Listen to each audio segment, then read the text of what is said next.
সবকিছু ধ্বংস হয়েছে আমি তা নিজের চোখে দেখেছি। এবার ওদেরকে থামাতেই হবে। সূর্যরাজের জন্য প্রতিদিন কত প্রাণ চলে যাচ্ছে, আর আমরাও ক্ষয়ে ক্ষয়ে ছোট হয়ে যাচ্ছি। তাই আমরা বিদ্রোহ করতে চাইছি। আমাদের অস্ত্র আছে, সৈন্য আছে, কিন্তু আমাদের আশা আর সাহস ছিল না। আপনি এসে গেছেন মহারাজ, আর রাজকন্যা রূপমতীও এসেছে, তাই আমাদের আশা আর সাহস দুটোই ফিরে এসেছে।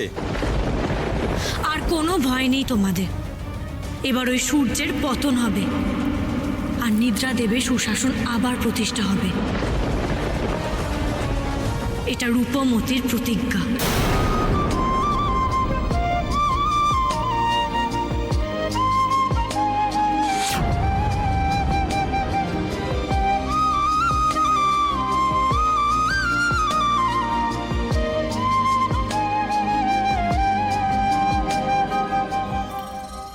ঋষিরাজ, আমার সব থেকে সম্মানীয় অতিথি এসেছে। খোকসানি জটিলার জন্য আমি চাই এই প্রাসাদে সবচেয়ে উচ্চস্থানীয় এবং সুসজ্জিত কক্ষ প্রস্তুত করা হোক। আমার অতিথির আপ্যায়নের সমস্ত ভার তোমার। আমাকে দাস বানিয়ে রেখেছে, কিন্তু সূর্য ভুলে গেছে আমি যেমন ওকে এই জায়গায় পৌঁছতে সাহায্য করেছি, তেমনি চাইলে এক টানের নিচেও নামাতে পারি। সূর্যকে অস্তাচলে পাঠাতে কতক্ষণ? অত ব্যস্ত হতে হবে না সূর্য। আমি এখন একটা জায়গায় যেতে চাই। যেখানে তোমার ইচ্ছে। এ রাজ্যে সমস্ত জায়গা তোমার অবাধ যাতায়াত। বলো, কোথায় যেতে চাও? অনিদ্রা কারাগার।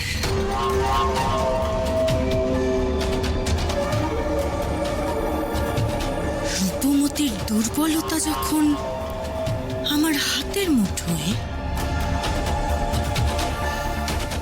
তখন সেটাকে একটু ব্যবহার করব না তা কি করে হয়?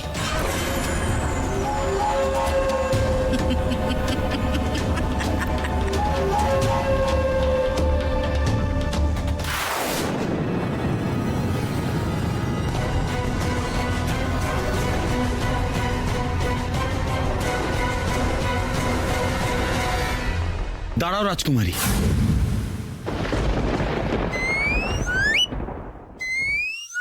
কোথাও থেকে একটা শীষের শব্দ আসছে না?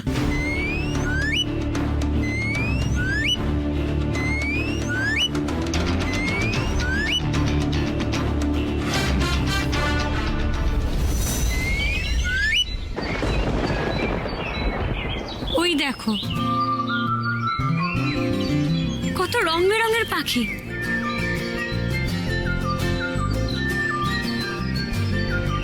ওখান থেকে মনে হয় শীষের শব্দ আসছে।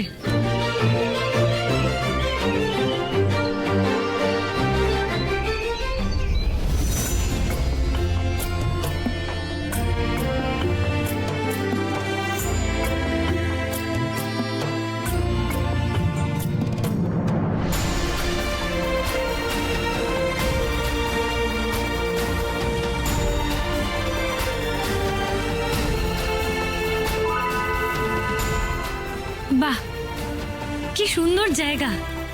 এই রাজ্যে আমি প্রথম এমন সুন্দর উদ্যান দেখলাম। না না, এমন উদ্যান তো এই রাজ্যে নেই। এই নক্ষত্রের পথের শেষে আমাদের এক মন্দিরে পৌঁছবার কথা ছিল,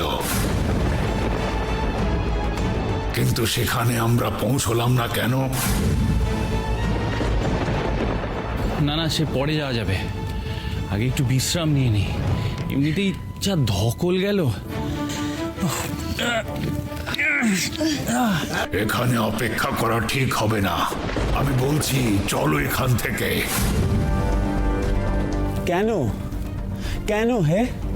এত সুন্দর জায়গা, একটু ঝর্ণার জল খেয়ে বিশ্রাম নি। আমরা মানুষ, আমাদের বিশ্রামের প্রয়োজন। তোমার মতো বিশাল বাবু রাক্ষস নই। সত্যি, এই রাজ্যে এসে মনে হচ্ছে যেন কোনো সমস্যা নেই, কোনো বিপদ নেই, শুধু একটু দুর্বল লাগছে।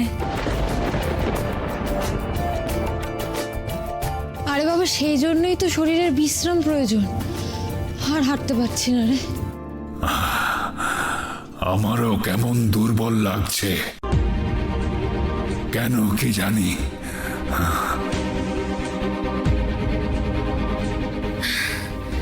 স্বাভাবিক, এতটা পথশ্রম হয়েছে বলে হয়তো এমনটা লাগছে।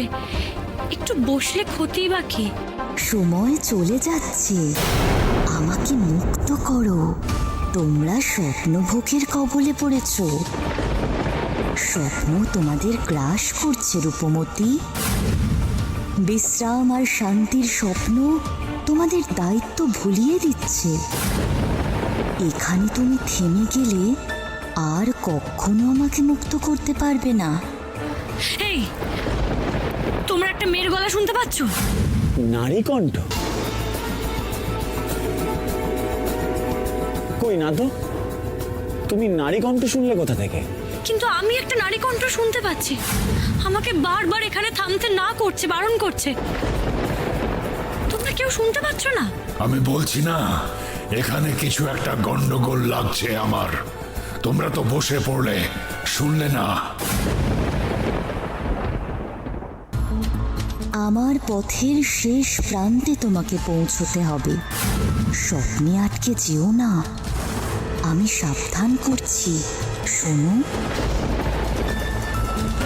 আমি বারবার শুনতে পাচ্ছি আমাকে ওই নারী কণ্ঠ বারবার সাবধান করতে চাইছে। আমি যেন এখানে আটকে না পড়ি। আমরা কি সত্যি সত্যি স্বপ্নের জগতে আছি?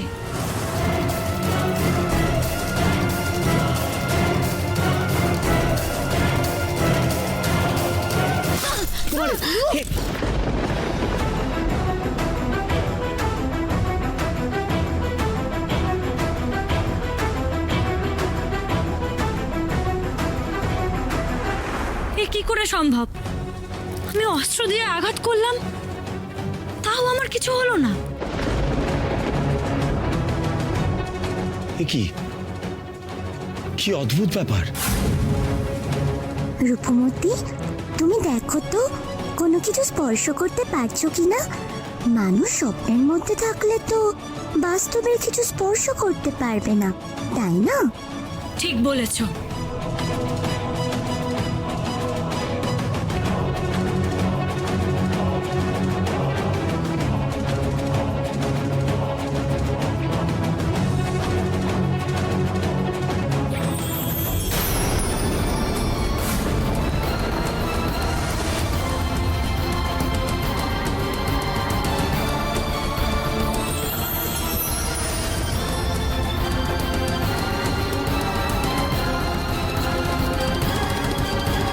সত্যি সত্যি স্বপ্নের জগতে ঢুকে গেছি।